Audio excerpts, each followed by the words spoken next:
देश और दुनिया की तमाम छोटी और बड़ी खबरों के लिए हमारे चैनल को सब्सक्राइब करना न भूलें और बेल का बटन जरूर दबाएं। नमस्कार दोस्तों, स्वागत है आपका देश लाइव में और आपके साथ हमेशा की तरह मैं हूं आशिमा त्यागी। फिर हाजिर हूं एक महत्वपूर्ण विषय को आपके बीच लेकर उस पर बात करने के लिए। तो दोस्तों, क्या दुनिया एक ऐसे मोड़ पर खड़ी है जहां भरोसा सबसे बड़ी कैजुअलिटी बन चुका है? क्या ये सिर्फ एक युद्ध है या फिर वैश्विक राजनीति का वो चेहरा जो पूरी तरह बेनकाब हो चुका है? दरअसल ईरान और पश्चिम के बीच बढ़ते तनाव ने एक बार फिर ये सवाल खड़ा कर दिया है कि क्या ताकतवर देश अपने शब्दों पर कायम रहते हैं या फिर उनका हर बयान सिर्फ एक रणनीतिक छलावा होता है। दरअसल ये सवाल इसलिए क्योंकि आज इसी सवाल पर होगी बात, ढूंढेंगे जवाब, हर पहलू को समझेंगे। लेकिन उससे पहले आप लोगों से अपील, इंसाफ की आवाज को बुलंद करने के लिए और सच्ची पत्रकारिता के लिए हमारा यानी देश लाइव का सहयोग करें। साथ ही डिस्क्रिप्शन में दिए गए लिंक को ओपन कर ज्वाइन बटन दबाकर आप हमसे यानी देश लाइव से सीधा जुड़ सकते हैं दोस्तों। तो दोस्तों, वापस आज की चर्चा पर लौटते हैं, इस चर्चा को आगे बढ़ाते हैं और उस सच को समझने की या उसे जानने की कोशिश करते हैं जो हम तक पहुंचने नहीं दिया जाता है। दरअसल हाल ही में अमेरिकी राष्ट्रपति डोनाल्ड ट्रंप, उनका बयान सामने आया कि उन्हें इस बात से फर्क नहीं पड़ता कि स्ट्रेट ऑफ हॉर्मुज खुला रहता है या नहीं और वो इस युद्ध से पीछे हट रहे हैं। ट्रंप का ये जो बयान है, ये बयान अपने आप में एक बड़ा संकेत था दुनिया को यह दिखाने के लिए कि अमेरिका अब सीधे टकराव से बचना चाहता है। लेकिन इसी बयान के कुछ ही समय बाद खबरें आई कि अमेरिका और इजराइल ने मिलकर ईरान के अहम शहर इस्फहान पर हमला किया, उस पर बम बरसाए।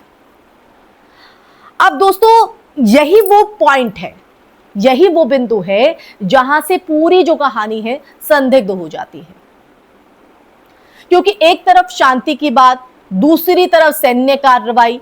ये जो दोहरा रवैया है वो सिर्फ रणनीति नहीं, वो स्ट्रैटेजी नहीं, बल्कि वैश्विक राजनीति का वो पैटर्न है जो बार बार सामने आता रहा है।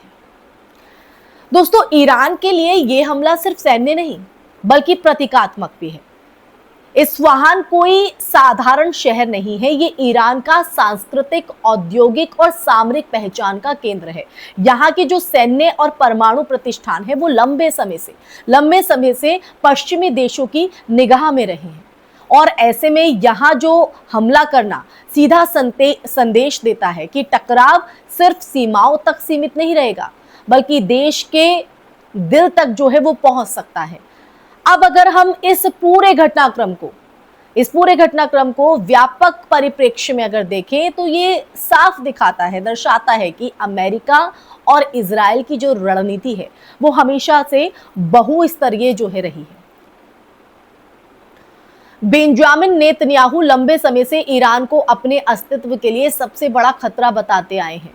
वहीं अमेरिका खासकर ट्रंप के दौर में मैक्सिमम प्रेशर की नीति के तहत ईरान को आर्थिक और सैन्य दोनों स्तर पर कहीं ना कहीं कमजोर करने की कोशिश जो है वो करता रहा है। अब देखिए, यहां पर सबसे बड़ा सवाल है भरोसे का। जब कोई देश सार्वजनिक रूप से पीछे हटने की बात करता है, उसी समय पर्दे के पीछे आक्रामक कार्रवाई करता है, तो क्या वो अंतरराष्ट्रीय कानून और कूटनीतिक नैतिकता का पालन कर रहा है या फिर वो ये सिर्फ शक्ति संतुलन का खेल है जहां पर नैतिकता की कोई जगह ही नहीं बचती, कोई स्पेस ही नहीं बचता है? दोस्तों, इस पूरे विवाद में एक और अहम पहलू जो है वो जुड़ जाता है, वो ये कि धार्मिक और वैचारिक व्याख्या। इस्फहान को लेकर कुछ हदीसों का हवाला जो है वो दिया जा रहा है जिसमें प्रॉफेट मोहम्मद से जुड़ी भविष्यवाणियों का उल्लेख होता है।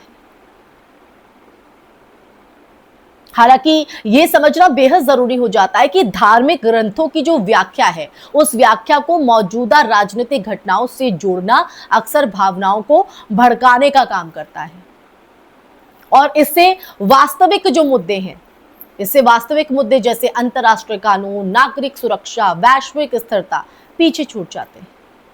तो वास्तविकता ये है दोस्तों कि ये जो युद्ध है वो सिर्फ ईरान और इजराइल या अमेरिका के बीच नहीं है।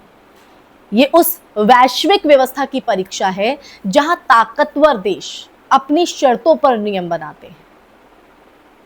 जब अमेरिका जैसा देश जो खुद को लोकतंत्र और पारदर्शिता का प्रतीक बताता है, ऐसे विरोधाभासी कदम जो है उठाता है, तो छोटे देशों के लिए यह संदेश स्पष्ट होता है कि अंतरराष्ट्रीय मंच पर न्याय से ज्यादा ताकत मायने रखती है।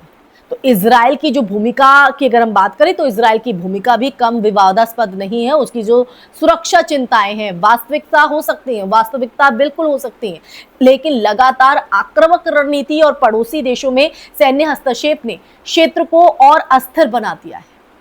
इस पूरे घटनाक्रम से एक सबसे बड़ा जो नुकसान है वो आम नागरिक को होता है, चाहे वो ईरान के हो, इजराइल के हो या किसी फिर तीसरे देश के। युद्ध की कीमत हमेशा जनता चुकाती है दोस्तों, जनता, आप और हम जैसे लोग, जबकि फैसले सत्ता के गलियारों में लिए जाते हैं। तो उन फैसलों का खामियाजा आम जनता क्यों भुगते? आप जैसे हम जैसे लोग क्यों भुगते? सवाल वाजिब है, जिनका इससे कोई लेना देना नहीं। ठीक है, हम देश के नागरिक हैं, हम देश का हिस्सा हैं, लेकिन फैसले सत्ता के गलियारों से सिर्फ अपने हित को साधने के लिए हो तो सवाल खड़ा होगा ही। तो अंत में यह कहना गलत नहीं होगा कि इस युद्ध ने सिर्फ हथियारों की ताकत नहीं बल्कि वैश्विक राजनीति की सच्चाई को भी उजागर कर दिया है। भरोसा, जो किसी भी अंतरराष्ट्रीय संबंध की नींव होता है, आज सबसे कमजोर कड़ी बन चुका है, सबसे कमजोर कड़ी। और शायद यही इस पूरे घटनाक्रम का सबसे खतरनाक पहलू है। जब दुनिया के सबसे ताकतवर देश ही अपने शब्दों पर कायम नहीं रहते, तो फिर वैश्विक शांति की जो उम्मीद है वो किस आधार पर टिकेगी? किस आधार पर, है कि नहीं? इसी सवाल के साथ, इसी प्रश्न चिन्ह के साथ इस चर्चा में यही विराम लगाना चाहूंगी दोस्तों। ये चर्चा आपको कैसी लगी कमेंट सेक्शन में कमेंट करके दीजिएगा अपनी राय, और आप मेरी बात से कितना इत्तेफाक रखते हैं और इस युद्ध को आप किस नजर से देखते हैं। कमेंट सेक्शन में अपनी राय, अपने विचार, अपनी प्रतिक्रिया जरूर शेयर कीजिएगा। इस वीडियो को भी ज्यादा से ज्यादा आप शेयर कीजिए ताकि लोग जो है वो इस सच से जुड़ सकें, सही गलत का फैसला जो है वो समझ सकें। इसी के साथ हमारे चैनल देश लाइव को सब्सक्राइब भी कीजिएगा। फिर हाजिर होंगी ऐसे ही चर्चा लेकर, तब तक के लिए अपना ख्याल रखिए। जय हिंद, जय भारत, नमस्कार।